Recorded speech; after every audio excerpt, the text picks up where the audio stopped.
Olá, muito boa tarde. Aqui é o professor Henrique Littafi do curso Lógica. Essa gravação, essa aula, se refere à resolução de questões da prova UEA de Química 2020, acesso 2021, conhecimentos gerais. Questão 73, ele fala o seguinte, todo mundo está conseguindo acompanhar aí? Bacana? Questão 73.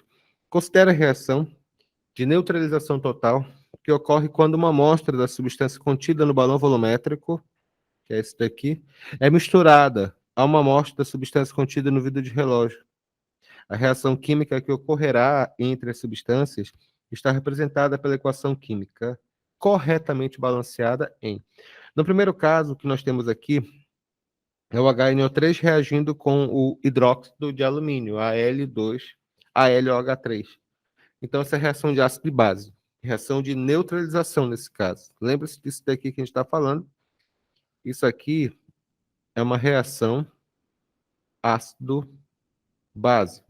Toda reação ácido-base é denominada reação de neutralização. Ora, o que ele pede aqui nessa questão é que nós escrevamos qual é a reação química envolvida. É bem simples, na verdade. O que nós temos aqui? Nós temos o... Deixa eu colocar aqui o espaço. Nós temos o HNO3. Ele reage, reação química, com essa substância. Vai ficar o quê? AlOH3. O que vai acontecer? Nós temos que fazer aqui o que nós chamamos de equação de dissociação. Quem é o HNO3? Quando você dissocia o HNO3, você tem que lembrar que separa aqui. Ácido é toda substância, ácido de arrenes. É toda substância que em solução aquosa libera H+. Portanto, quando você coloca desse jeito, vai ficar como isso daqui? Aqui vai ficar H+, e aqui NO3 menos. O mesmo raciocínio para esse caso. A LOH3, o que é base? Base de arrenes é toda substância que em solução aquosa libera OH-. No caso, vai ficar como esse daqui? Vai ficar AL, tá vendo esse daqui, esse 3 aqui? Vai ficar 3+, e é claro, OH-. O que vai acontecer aqui é balanço de carga. Nós vamos pegar a parte positiva de um, juntar com a parte negativa de outro. Apenas para efeito de comparação, apenas para efeito de aprendizado, eu vou colocar aqui passo a passo. O que nós temos? Nós temos o AL, 3+, e junta com esse NO3 menos. Esse 1 vem para cá e esse 3 vem para cá. Vai ficar como essa substância? Vai ficar AL, NO3, entre parênteses, 3. Tá vendo aqui? Esse 3 ele veio para cá. Tá vendo aqui? O 3 que estava aqui, mais 3 ele veio para cá. Coloca entre parênteses para todo ele. Aqui, como tinha menos 1, veio para cá, fica 1. Mas só que 1 não precisa ficar em evidência. E é claro, H com OH forma H2O. Balanceamento, regras de balanceamento. Isso aqui é o método das tentativas, né? Primeiro, devemos balancear os elementos diferentes do hidrogênio e do oxigênio. Depois o hidrogênio. E por último, o oxigênio nessa ordem. Vamos lá, começando pelo nitrogênio. Quantos nitrogênios eu tenho aqui? Fala, 1. Vamos lá, lembra disso, tá? Eu tenho o quê? Eu tenho um hidrogênio, um nitrogênio e 3 oxigênios. Desse lado aqui, quantos nitrogênios eu tenho? Tenho 1. Desse lado, quantos nitrogênios eu tenho? Não esquece que aqui é um nitrogênio. Vezes 3 aqui vai dar quanto? 3. Então, eu coloco o balanceamento aqui, ó. Coloquei na frente, 3, tá bom?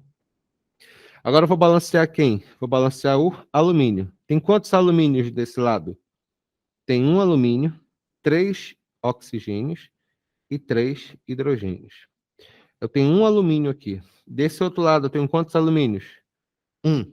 Já está balanceado. Agora, quem eu devo balancear? Hidrogênio. Primeiro, os elementos diferentes do hidrogênio e do oxigênio. Depois, o hidrogênio. E, por último, o oxigênio. Nessa ordem. Vai ficar como isso daqui? Tenho quantos hidrogênios aqui? Aqui tem 1 vezes 3, 3. Aqui tem 1 vezes 3, 3. 3 mais 3, 6. Então, que número eu coloco aqui na frente? 3. Porque 3 vezes 2 vai dar quanto? 6. O oxigênio, nessas equações mais complexas, de modo geral, ele vai se autobalancear. O que nós percebemos aqui? Quantos oxigênios eu tenho? Aqui tenho 3 vezes 3, 9. Aqui tem 1 vezes 3, 3. 9 mais 3 tem que dar quanto? 12. Aqui tem quanto? 3 vezes 3? 9. 3 vezes 1, 3. E 9 mais 3 vai dar quanto? 12. Já está balanceado, não precisa se me preocupar. Portanto, qual é a equação correta? Portanto, qual vai ser a equação correta? A equação correta são 3 mols de HNO3, 1 mol de hidróxido de alumínio. Como é que vai funcionar aqui? Qual vai ser a resposta correta? Muito bem. Resposta certa vai ser a letra D. Desculpe, só preciso explicar um detalhe aqui para vocês. Quando vocês observem aqui essa reação, que está certo. Aqui está escrito 3 mols de HNO3 no estado aquoso. Significa que é a solução de ácido nítrico, solução, ou seja, está misturado na água. Hidróxido de alumínio no estado sólido. Por que ele coloca desse jeito? Porque ele está aqui, olha. Está no vidro de relógio, ele está no estado sólido. De fato, hidróxido de alumínio, Eduarda, mesmo quando colocado na água, ele não se dissolve bem na água. Lembra, substâncias solúveis são substâncias que têm o açúcar. Açúcar a gente coloca na água, desde que não exagera, claro, ele se dissolve completamente. Mas, se tu coloca hidróxido de alumínio, que é o leite de magnésio, ou mesmo hidróxido de alumínio, não dissolve muito bem, tanto que está escrito lá na embalagem que tem que sacudir para poder tomar. Porque essas substâncias, nós dizemos que elas são insolúveis ou mesmo parcialmente solúveis. E finalmente aqui, olha, está aqui HNO3 no estado aquoso, ou seja, a substância dissolvida na água, e água no estado líquido, porque a água, pelo amor de Deus, é apenas água. Nada espetacular. Alguma dúvida aqui? Beleza, continuando aqui a ideia. Questão 74. Ele fala o seguinte aqui. Ao se misturar as soluções contidas nos béqueres 1 e 2, observa-se a formação de um precipitado. Precipitado é aquilo que vai para o fundo do recipiente, ou seja, ele não dissolve na água. Nós temos aqui as soluções. No Becker número 1, nós temos NaCl, cloreto de sódio. No Becker 2, nós temos esse treco aqui de chumbo. E após essa reação, você tem o quê? Você tem uma solução aquosa e um precipitado. O precipitado formado é o pontinho, pontinho, que pertence à função orgânica pontinho, pontinho. A substância presente após a mistura pertence à função pontinho, pontinho. Bora fazer essa reação? Na verdade, senhores, vocês não precisam necessariamente saber reações. Vocês precisam saber identificá-las. No caso aqui, nós temos reação de um sal com outro sal. Deixa eu me explicar para vocês. O Pb é um metal. E esse treco aqui é alguma coisa de ametal. O que é ligação de metal com ametal? Composto iônico. No caso específico, é um sal. Então, vamos lá. Vamos fazer aqui. O lembrete que eu quero que vocês coloquem é reações de sal, quando ocorrem, são, por definições, reações de dupla troca. Reações de sal são reações de dupla troca. Então, o que nós temos aqui? Nós temos o NaCl, beleza. Ele reage com essa substância estranha aqui, que é o Pb, C2, H3O2, irrelevante o que é, não importa, tá bom? E tem uma reação química aqui. O que é o NaCl? Conforme nós já falamos isso daqui, quando você sofre dissociação iônica, ele pode se dissociar, no caso aqui, Na+, e Cl-. O Pb2, esse Pb aqui é um sal. Então, esse cara aqui pode vir para cá, tá vendo? Dissociação. Vai ficar como? Pb2+, e esse 1 que está aqui, ele vem para cá, vai ficar como? C2H3O2-.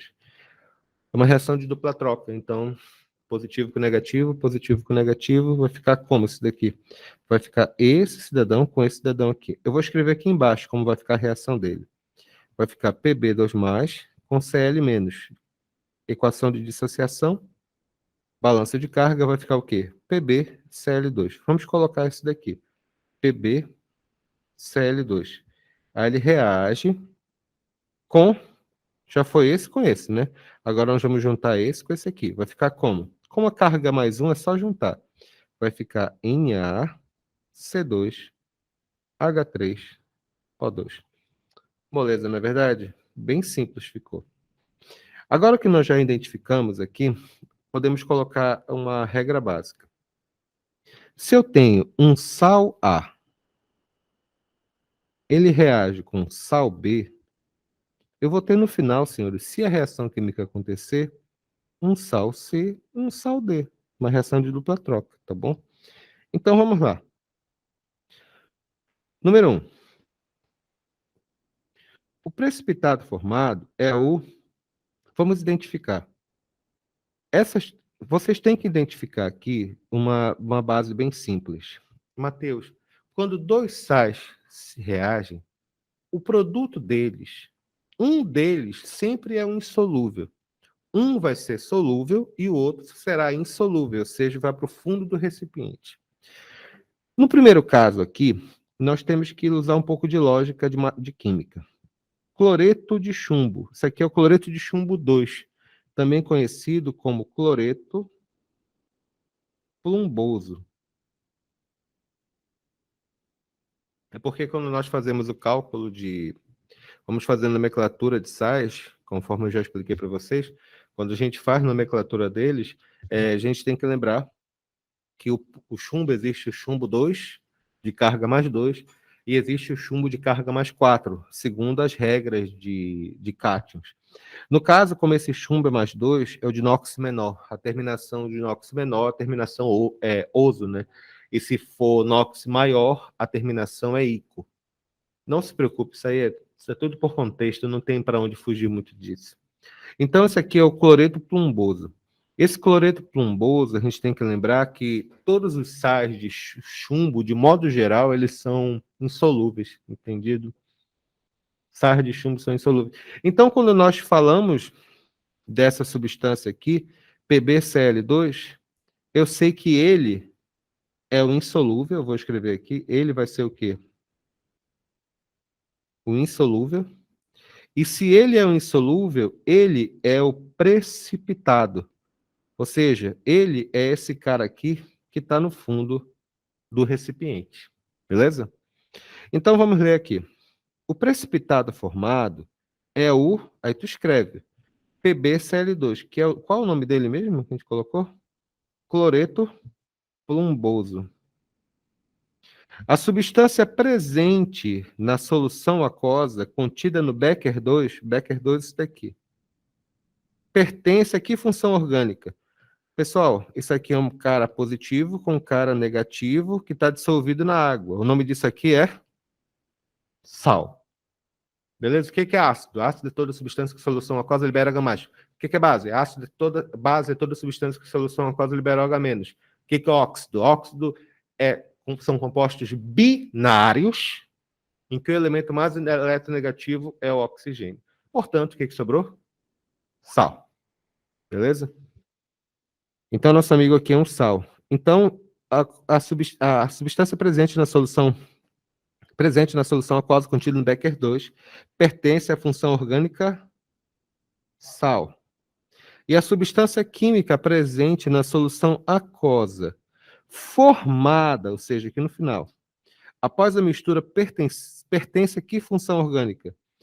Bom, tá aqui, olha, essa substância. Nós temos aqui parte positiva, parte negativa. Isso também é o quê? Lembra que eu falei? Reação de sais formam sais. Resposta certa qual é? Cloreto plumboso, sal e sal. Concordo com você. Resposta certa é a letra A. Já. Questão 75. A substância química cloreto de cálcio, CaCl2, é empregada na fabricação de queijos, pois permite o aumento e a restituição do cálcio que é perdido durante o processo de pasteurização do leite. Considere a equação que representa a reação de formação do cloreto de cálcio. O que está escrito aqui? CaCO3 reage com 2 mols de HCl, produzindo CaCl2 e água com gás carbônico. Antes de continuar explicando essa reação, eu gostaria de explicar um detalhe aqui técnico com respeito a ela, tá bom? Observem aqui que nós temos CaCl2, CaCO2, CaCO3, carbonato de cálcio, né? Aí ele reage com ácido clorídrico, que é esse cara aqui. Como é que funciona essa reação? Mesmo raciocínio, né? O cálcio, senhores, é da família 2A da tabela periódica, portanto, ele tem carga 2+, embora ela não apareça aqui, e o CO3, portanto, tem carga 2-. O HCl é H+, com Cl-. Se eu juntar a parte positiva com a parte negativa, vai formar que substância? Vai formar o CaCl2 e H com CO2, CO3 2-, é o H2CO3, que é o ácido carbônico. Só que o ácido carbônico, escutem bem isso e gravem isso que eu estou falando. Só que o ácido carbônico, ele é uma substância muito instável, muito instável. Então, ele se decompõe naturalmente em água e gás carbônico. É por isso, água e gás carbônico, que é o CO2. É por isso que essa reação, ele escreveu aqui desse jeito, tá vendo aqui, olha? Isso aqui antes era o quê? Era o H2CO3 que se decompõe. Não é que é legal? Então ele fala bem assim. Sabe-se. Então ele fala o seguinte: sabe-se que o rendimento dessa reação é de 50% e que as massas molares do carbonato de cálcio e do cloreto de cálcio são 100 gramas por mol e 111 gramas por mol, respectivamente. Ao se utilizarem 2 quilogramas de carbonato de cálcio nessa reação, a massa de cloreto de cálcio formada será igual a quanto? O nome disso aqui se chama cálculo estequiométrico. Cálculo estequiométrico é relacionar o que é dado com o que é pedido, na unidade dada, na unidade pedida. O que foi que ele deu? Ele deu uma massa de carbonato de cálcio. Vamos descrever isso. Ele deu uma massa de carbonato de cálcio, que é o CaCO3. O que ele quer? Ele quer a massa de cloreto de cálcio formada. Ele quer a massa de cloreto de cálcio, que é o CaCl2, formada. Para fazer esse cálculo estequiométrico, eu tenho que lembrar de alguns detalhes. O primeiro detalhe que eu tenho que lembrar é relacionar o que é dado com o que é pedido na unidade dada, na unidade pedida. Já fiz. Na primeira linha, eu coloco o que eu sei. O que eu sei é minha interpretação da equação. Na equação, está escrito que um mol... Não esqueça que essa equação já está balanceada, não vamos nos preocupar com ela. Aqui, embora não apareça nada, está escrito 1 mol. Então, vamos descrever isso. Eu sei que 1 vezes a massa de 1 mol de CaCl3, que ele gentilmente me disse que é 100 gramas por mol, reage para formar. Aqui também já está balanceado, embora não apareça aqui. 1 mol de CaCl2. Então, tem 1 mol de CaCl2 que ele gentilmente me disse que a massa é de 111 gramas a cada mol. Respira. Então, o que eu sei? Eu sei que 1 mol de carbonato de cálcio, que pesa 100 gramas, cada mol, né? Se fossem 2, seria 2 vezes 100 e assim por diante. Reagem com 1 vezes 111 gramas de cloreto de cálcio. Cloreto de cálcio, 1 mol de cloreto de cálcio vale 111 gramas. Então, beleza, que eu sei. Então, o que diz os dados do problema? O problema me diz. O que diz o problema? O problema me diz que se eu tiver 2 quilogramas, 2 quilogramas significa 2.000 gramas. 1 quilograma equivale a 1.000 gramas, 2 quilogramas equivale a 2.000 gramas. Qual vai ser a massa de cloreto de cálcio que eu tenho? Vai ser X. X vai ser igual a quanto? Cancela aqui, vai ficar quanto? Vai ficar 20 multiplicado por 111. X vai ser igual a quanto? 20, fazendo de cabeça, 20 multiplicado por 111 vai dar 2.220 gramas de CaCl2. Muito obrigado, querida Paula. Senhores, prestem muita atenção. Esse valor que eu encontrei chama-se valor de cálculo estequiométrico direto. O valor do cálculo estequiométrico direto, Eduarda, significa que é o chamado rendimento de 100%. Quando eu faço o meu cálculo, Matheus, só levando em consideração os dados do problema, significa que esse rendimento é o rendimento de 100%. Então, vamos escrever isso. O que eu sei? Esse rendimento aqui, esse valor que eu encontrei, é um valor teórico. E por ser um valor teórico, qual o rendimento dele? O rendimento dele é 100%. Mas ele falou que o rendimento da reação foi de quanto? O rendimento da reação foi o quê? 50%.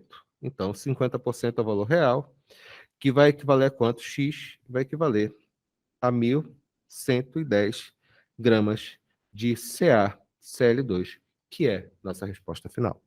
Qual a resposta certa nesse caso? Letra B. Muito bom, não é verdade? Perfeito. Questão 76, ele fala o seguinte aqui. Resíduos orgânicos gerados por restaurantes e mercados de alimentos podem ser transformados em energia em unidades de tratamento de resíduos que empregam biogestores. Nesse processo, forma-se ácido etanóico, que é o CH3COOH, que é transformado, por sua vez, em gás metano, CH4, e dióxido de carbono, que é o CO2, por meio de reação de micro-organismos.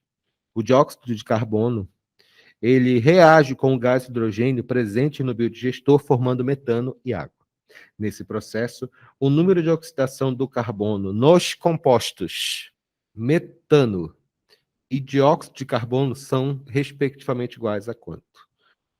É bem simples essa questão. Metano é essa substância que ele falou aqui em cima, né, que é o CH4, né, que é esse cara aqui. Deixa eu escrever bonitinho, tá bom? Aqui o metano, que é o CH4, e outro é o dióxido de carbono, que é o CO2. Então vai ficar como esse daqui? Como eu já mostrei, eu falei rapidamente para vocês, eu dei essa aula de óxidos, de NOx, perdão. Eu disse obrigatoriamente que vocês deveriam lembrar o NOx do oxigênio, né? O oxigênio ele tem NOx -2, sempre, né? Porque o NOx das outras substâncias, por matemática simples, a gente vai descobrir. A segunda regra é quanto que tem que dar a soma dos NOx em uma molécula? Zero. O somatório dos NOx em uma molécula tem que ser nulo. Então, vamos lá. Vai ficar como aqui? CH4 vai ficar como? Hidrogênio vale quanto? Mais um. O do carbono, quanto que vale? Fala, sabe Deus? 1 vezes 4. Aqui vai ficar quanto? Mais 4. Mas tudo isso tem que ser igual a quanto? Porque o somatório dos NOx em uma molécula tem que ser igual a zero. X é igual a quanto? X é igual a -4. Oxigênio vai ficar como? Vamos examinar agora essa molécula. Oxigênio vai ser igual a quanto aqui? -2. Aqui vai ficar quanto? X. -2 vezes 2 vai ficar quanto? -4. Tudo isso é igual a zero. X é igual a quanto? X é igual a mais 4. Então, o que você vê aqui? X é igual a -4 e X é igual a quanto? Mais 4. Esses são os NOxes do carbono nessas moléculas. Muito bem, obrigado. Mais fácil do que isso, só empurrar bêbado da ladeira. Tá bom? Já? Continuando aqui, questão 77. Compara as estruturas do ácido etanóico e do metanoato de metila. Nós temos aqui o ácido etanóico. Isso aqui é um ácido mesmo, né? Observa que tem a carboxila. Pessoal que não está entendendo, isso aqui é química orgânica terceiro ano. Então não se preocupe, tá? Vocês vão estudar. E isso aqui é uma função orgânica chamada éster. Observe um detalhe aqui. Ele fala o seguinte. O tipo de isomeria que o par de isômeros representa é de que tipo? Isômeros são compostos que possuem a mesma fórmula molecular, porém diferentes fórmulas estruturais. Diferencia o tipo de cadeia, diferencia o tipo de função, diferencia o tipo de insaturação. E dependendo do nome dessa diferença, você tem o tipo de função específica. Perdão, tem o tipo de isomeria específica. Essa isomeria aqui são de funções distintas. Então, nós temos o quê? Nós temos a mesma fórmula molecular, porque são isômeros, né? Eles possuem a mesma fórmula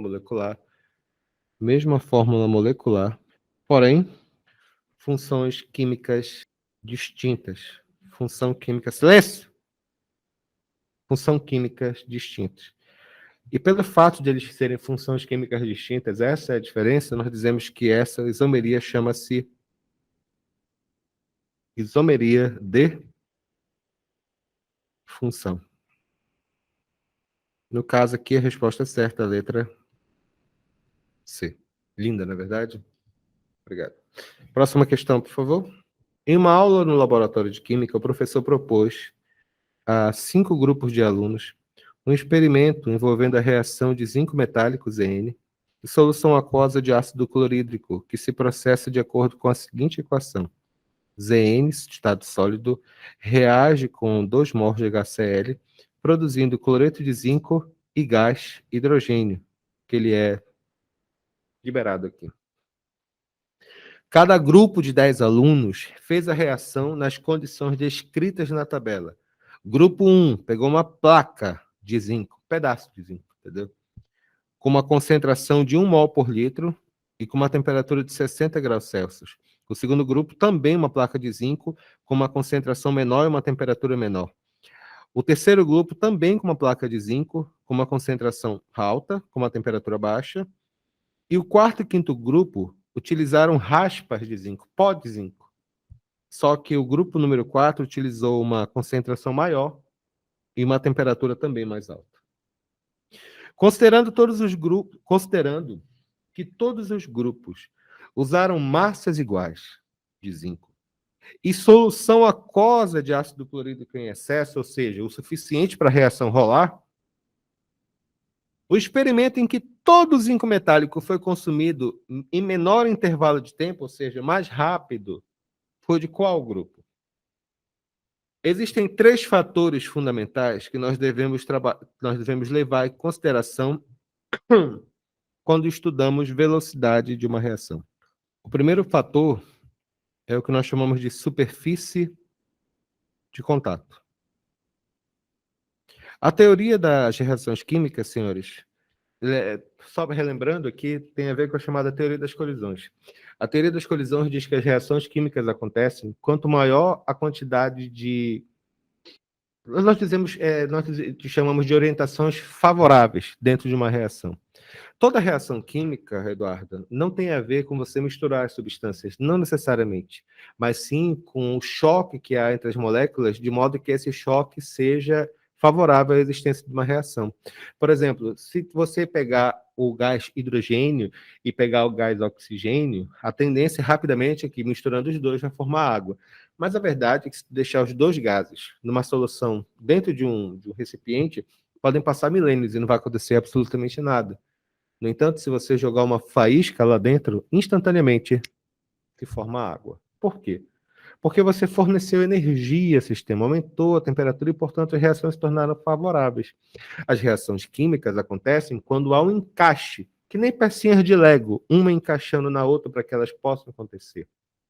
E, como você sabe, quando você sacode a caixinha de Lego, as peças diferentes, uma ou outra pode encaixar. Então, dentro dessa teoria das colisões, quanto maior a quantidade de batidas que existem dentro dessas moléculas, mais provavelmente ocorrerá essa reação.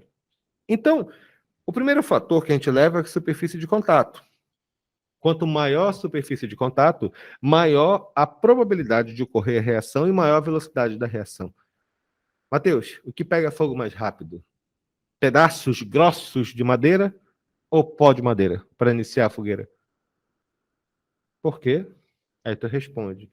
Porque o pó de madeira, a superfície de contato, ou seja, a maneira como o ar ele reage com a madeira e com o fogo é muito mais fácil. Você entendeu? A segunda questão que nós trabalhamos aqui é com respeito à concentração. Quanto maior a concentração dos reagentes, maior a velocidade da reação.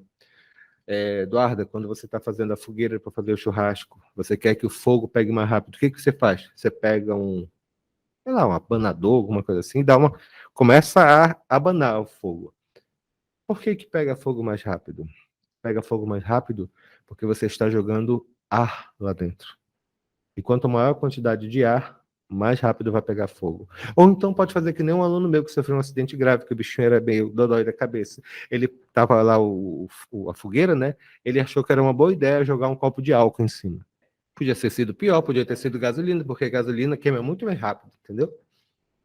Inteligência, né, bichinho? E o outro fator é a chamada temperatura. Lei de Van 't Hoff, quanto maior a velocidade da reação, quanto maior a temperatura do sistema, maior a velocidade da reação. Lembre-se da panela de pressão. Panela de pressão, a temperatura lá dentro é muito maior do que uma panela comum, e, portanto, o feijão fica pronto mais rápido. Quando você vai fazer o leite, ele dissolve melhor na água fria ou na água quente? Na água quente, porque na água quente as moléculas têm uma quantidade maior de energia e, portanto, elas conseguem se dissolver, de se dispersar melhor. Então, esses são os 3 fatores fundamentais para você estimar uma velocidade maior da reação. Então, quando o nosso amigo pergunta aqui, Considerando que esses grupos usaram massas iguais de zinco e taralá, taralá, taralá, qual foi o mais rápido? Aí tu fala, o que tem melhor superfície de contato. Quem tem melhor superfície de contato? Placa de zinco ou raspas de zinco? Raspas de zinco, porque raspas de zinco é pó de zinco. E pó de zinco reage muito mais rápido que uma placa grossa de zinco. O segundo fator é concentração. Quanto maior a concentração, maior a velocidade de reação. Então, eu tenho concentração de 1 mol por litro e aqui 0,1 mol por litro. Quem ganha? 1 mol por litro. Por quê? Porque tem concentração maior. Ou seja, tem mais material para queimar, mais material para reagir. E, finalmente, o último, a questão é o quê? Temperatura. Regras da química. Quanto maior a temperatura, maior a velocidade da reação. Portanto, quem vai ser mais rápido? 60 graus Celsius ou 25 graus Celsius? 60 graus Celsius, porque eu tenho mais energia das moléculas reagentes. Consequentemente, qual vai ser a resposta certa? Qual a que vai ocorrer no menor intervalo de tempo, ou seja, qual reação vai ocorrer mais rapidamente? É o grupo. Leia o texto para responder as questões 79 e 80. No processo de produção industrial do ácido nítrico, uma das reações que ocorre entre o monóxido de nitrogênio, que é esse cara aqui, e o oxigênio gasoso, que é esse cara aqui, de acordo com o equilíbrio químico, pode ser representado por essa equação. Legal. Legal, legal, legal, legal. Essa reação também ocorre na atmosfera, nos centros urbanos, e dá origem à chuva ácida. Questão 79. A reação química entre o monóxido de nitrogênio e o oxigênio pode ser classificada como... Vamos escrever essa reação. Essa reação, o que é? São 2 mols de NO, ele reage com 1 mol de O2, produzindo 2 mols de NO2. Eu tenho duas substâncias que reagem para formar uma única substância. Qual o nome disso, pessoal? Reação de síntese, né? Vamos definir aqui. Qual a definição? Reação de síntese. Reação de síntese é quando duas ou mais substâncias. Só um minuto rapidinho, por favor. Duas ou mais substâncias simples ou compostas reagem para formar uma única substância composta. Reação de análise é reação quando você tem uma única substância composta e ela se decompõe em várias. Uma reação de dupla troca é quando há troca de cátions e de ânions, que não é o caso que ocorre aqui. Uma reação de combustão é reação com oxigênio, produzindo CO2 e água. Não é o caso aqui. É uma reação de simples troca? Reação de simples troca? Não, reação de simples troca é quando um cátion ou um metal ele troca de lugar com outra substância. Não é o caso aqui. Uma substância da simples troca, pessoal, é quando eu tenho uma substância simples e uma substância composta, e no final vai formar uma outra substância simples e uma outra substância composta. Só pode ser reação de síntese, que é a resposta mesmo. Uma palavra de cautela. Você pode confundir assim, Henrique, isso não é uma reação de combustão, porque reação de combustão é reação com oxigênio? Sim, reação de combustão é reação com oxigênio, mas não esqueça a definição de combustão. Reação de combustão é reação com oxigênio produzindo CO2 e ou água. Entendido? CO2 e ou água. Beleza? Não é o caso aqui. Próxima. Ah, sim, é a continuação dela, né? Ele fala o seguinte aqui. Beleza, que é reação ainda. Deixa eu precisar dela. Considerando que a reação descrita no texto ocorre em sistema fechado, ele falando aqui, ó, alguma coisa desloca o equilíbrio da reação no sentido de formação. Beleza. Aqui. Antes de explicar esse detalhe, eu vou colocar essa reação aqui embaixo, para que a gente possa entender alguns detalhes importantes. De novo aqui. Essa reação aqui, 2 mols de NO, ele reage com O2, equilíbrio químico produzindo 2 NO2. Essa reação, ele falou que ela tem ΔH menor do que zero. Uma reação ΔH menor do que zero significa que ela é uma reação exotérmica. Tudo bem? Então, o que significa isso? Significa quando a gente lê a equação nesse sentido, ou seja, da esquerda para a direita, que é o caso que estamos lendo aqui, ela é uma reação exotérmica. E quando lemos a equação no sentido contrário, consequentemente, ela é uma reação endotérmica. Também cuidado, eu cheguei a essas conclusões baseados nisso aqui, tá bom? No ΔH da reação. Se o ΔH fosse positivo, significa que da esquerda para a direita seria endotérmica e o contrário seria exotérmica, uma questão lógica. Agora, o que significa isso? Uma reação exotérmica, exo significa para fora. Exotérmica significa que a reação ela está perdendo energia, está liberando energia. Então, ela, tá, por assim dizer, ela, como se ela perdesse a sua temperatura. Entendido? Exotérmica significa o quê? Perder calor. Vamos escrever isso aqui, né? Perder calor. Perder calor, então, significa o quê? Que sua temperatura baixa. Ela, não o sistema ganha calor, mas ela perde calor. Uma reação endotérmica, o que significa? Uma reação endotérmica significa absorver calor. E se ela absorve calor, o que significa isso? Que sua temperatura, a temperatura dela aumenta. Respira. Então, quando a pergunta do problema que ele fala disso, ele está falando sobre, em primeiro lugar, primeira coisa que ele está pedindo aqui, aumento de pressão. O aumento de pressão vai alterar alguma coisa? Interessante. Quando a gente aumentar a pressão do sistema, se a gente aumentar, por exemplo, a pressão do sistema, o equilíbrio químico ele vai deslocar para o lado de menor volume, ou seja, vai deslocar para a direita. Mas só que a gente está falando de uma reação exotérmica, a gente não está falando disso, de aumento de pressão, tudinho. Então temos que procurar alguma coisa.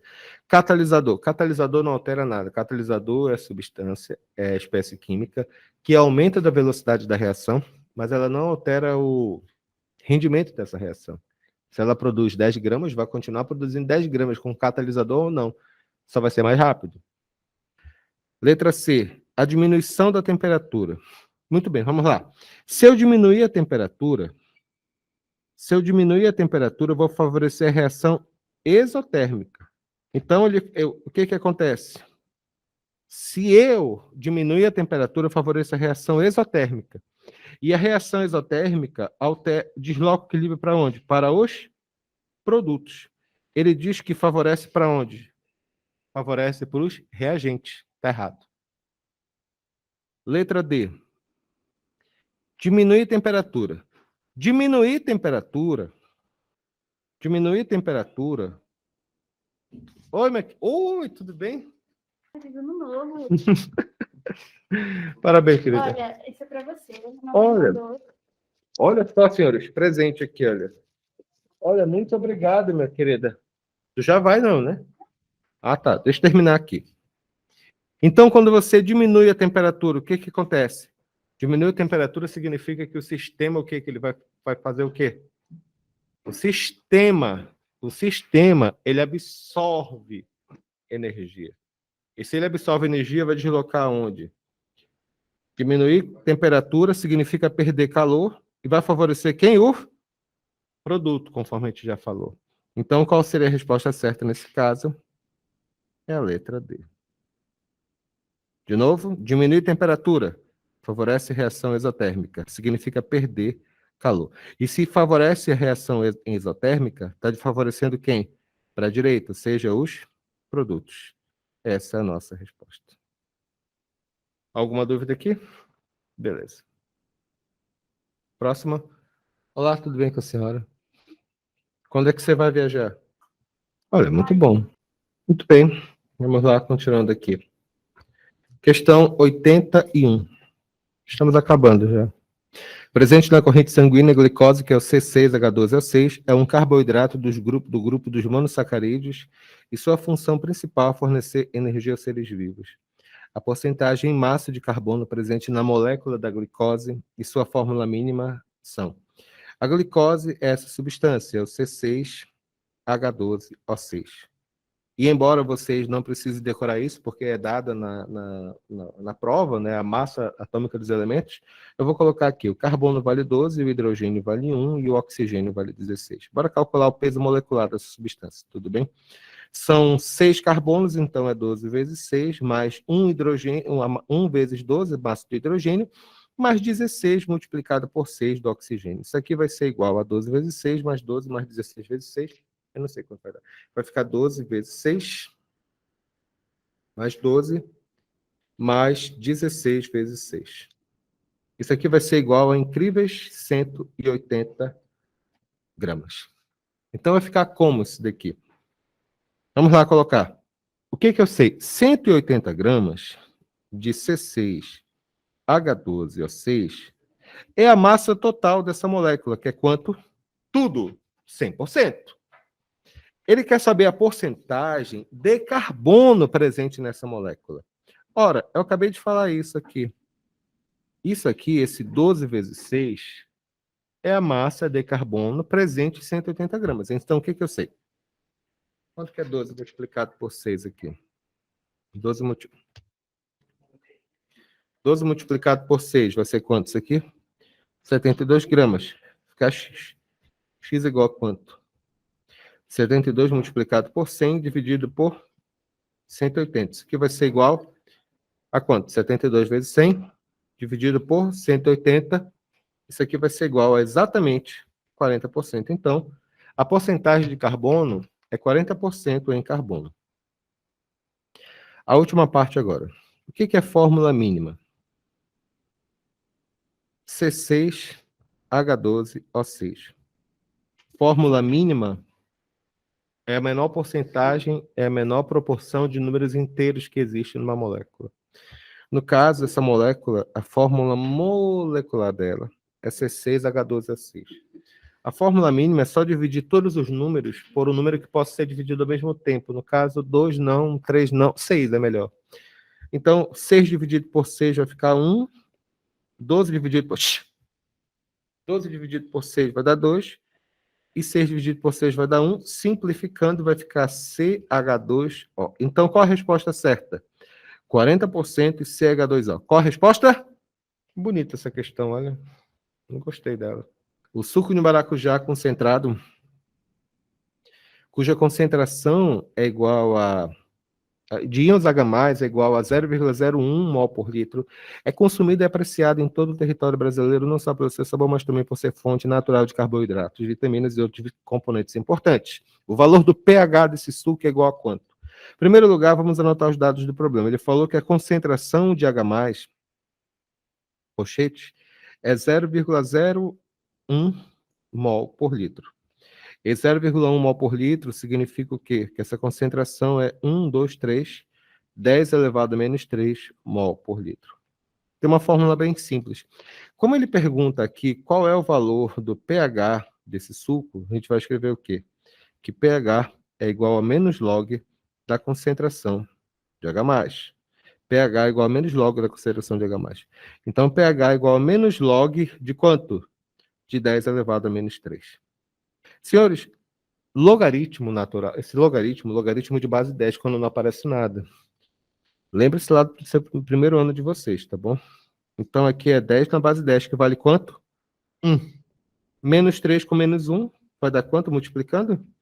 pH igual a 3. Então, essa é a resposta, pH 3. Beleza? E se tivesse 3,4? E se fosse 2 vezes 10 elevado a menos 3? É por isso que a gente tem que treinar. Essa questão do que a moça perguntou, o rapaz perguntou aqui, ela é bem interessante, porque essa questão aqui foi relativamente simples. Mas você tem que aprender o básico de pH e potenciação, e expressão numérica, tudinho. Tá ok? Próxima questão. Olha, de pilha, legal. Eu nunca vou esquecer, minha querida Bárbara. No primeiro dia aqui no Lógica, tu trouxe um gato pulguento aqui para minha sala. Olha.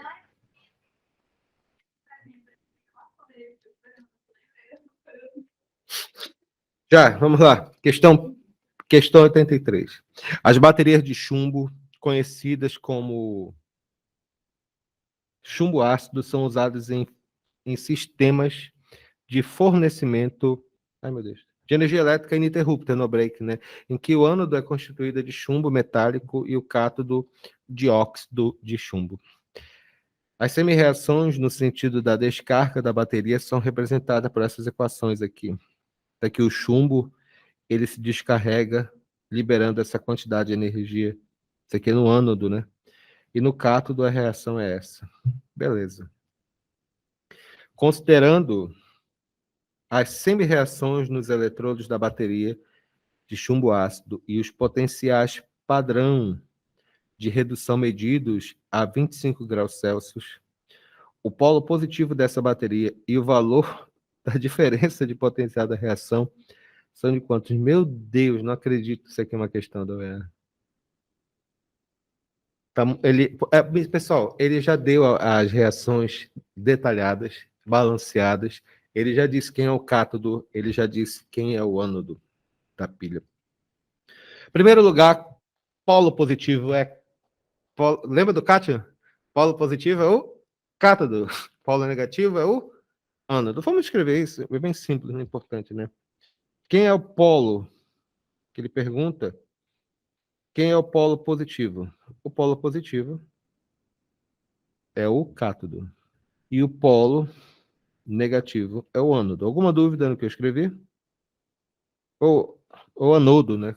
Em alguns livros fala. Cátodo e ânodo. O que é o potencial de uma pilha? O potencial de uma pilha chama-se voltagem de uma pilha. É a diferença entre o potencial do cátodo pelo potencial do ânodo. Então, quanto que é o potencial da pilha? Quanto que é o potencial do cátodo? Está escrito aqui, literalmente. Quanto que é? Mais 1,68. Menos o potencial do ânodo. Qual é o potencial do ânodo? Menos 0,36. Então, o potencial dessa pilha vai ser igual a quanto? Vai ser 1,68 mais, menos com menos, mais 0,36. O potencial dessa pilha vai ser igual a quanto? 1,68 mais 0,36. Isso aqui vai ser igual a quanto? Mais 2,04 volts. Então, quem é o cátodo? É o polo positivo. Acho que é o polo positivo, é o cátodo. E quanto que é a voltagem dessa pilha? Resposta certa, letra C. Moleza, não é verdade? Questão 84 e última. Ele fala o seguinte aqui. Os aminoácidos são moléculas orgânicas utilizadas na síntese de proteínas, as quais constituem, por exemplo, os músculos e as cartilagens, e além de alguns hormônios. Sobre os aminoácidos, assinale a alternativa correta. Letra A. Os aminoácidos, ao se ligarem, formam os ácidos graxos. Ácidos graxos são ácidos carboxílicos de cadeia muito longa, também conhecido como gorduras. Isso aqui é falso. A ligação formada na dimerização, ou seja, quando a quebra dos aminoácidos, é chamada de ligação de hidrogênio. A ligação de hidrogênio é quando eu tenho hidrogênio ligado a FUN, ou seja, flúor, oxigênio ou nitrogênio. Isso aqui é falso. Os aminoácidos essenciais são sintetizados pelo organismo. Na 8ª série, mês de julho, estava chovendo. Aminoácidos essenciais têm que ser tirados da nossa, têm que ser acrescentados à nossa alimentação. Eles são chamados assim porque o nosso corpo ele não os produz. Letra D. Nas moléculas de aminoácidos, há pelo menos um grupo amino e um grupo amida. Grupo amida? Olha o nome do bicho. Aminoácido. Grupos aminas com grupos ácidos. Isso aqui também é falso. E letra E. A reação entre dois aminoácidos forma um dipeptídeo. Sim, isso aqui é verdadeira. Resposta certa, letra E. Isso aqui foi a mais fácil da prova. Senhores, essa aqui nós respondemos a parte de Química 2020, acesso 2021. Nas próximas semanas, nas nossas aulas, nós vamos resolver as principais provas de Matemática, Física, Química também do PSC, etapa 1, 2 e 3. Então, fiquem ligados nos nossos materiais. Muito obrigado por ter assistido até agora e abraço a todos. Tchau.